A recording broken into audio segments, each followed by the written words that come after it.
धीरज परदेशी हत्या प्रकरणात तपासाला वेग. मुख्य संशयितांना मदत करणारा इम्रान सय्यदही पोलिसांच्या ताब्यात. महापालिकेच्या विद्युत विभागातील कंत्राटी कर्मचारी धीरज परदेशी यांच्या निर्घृण हत्येप्रकरणी दाखल गुन्ह्यात आणखी एकाचा सहभाग पोलिसांच्या तपासात समोर आलाय. मुख्य संशयित आरोपींना मदत केल्याच्या आरोपावरून इम्रान मुसा सय्यद राहणार सिव्हिल कॉलनी मुकुंदनगर याला भिंगार कॅम्प पोलिसांनी 13 ऑगस्ट रोजी अटक केली असून न्यायालयाने त्याला 17 ऑगस्टपर्यंत 4 दिवसांची पोलीस कोठडी सुनावली आहे.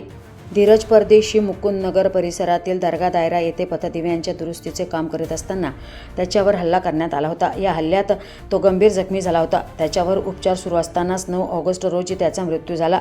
या घटनेनंतर शहरात संतप्त प्रतिक्रिया उमटल्या होत्या. भिंगार कॅम्प पोलीस ठाण्यात या प्रकरणी खुनाचा गुन्हा दाखल करण्यात आला. पोलिसांनी तपासाची चक्रे वेगाने फिरवली होती.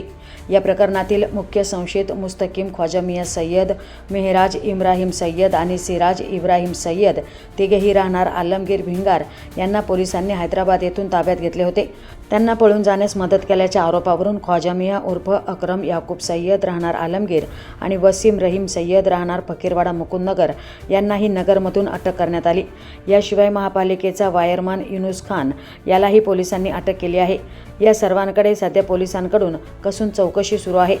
तपासादरम्यान मुख्य संशयित तिघांना इम्रान सय्यद याने मदत केल्याचे पोलिसांच्या निदर्शनास आले. त्यानंतर त्याला अटक करण्यात आली.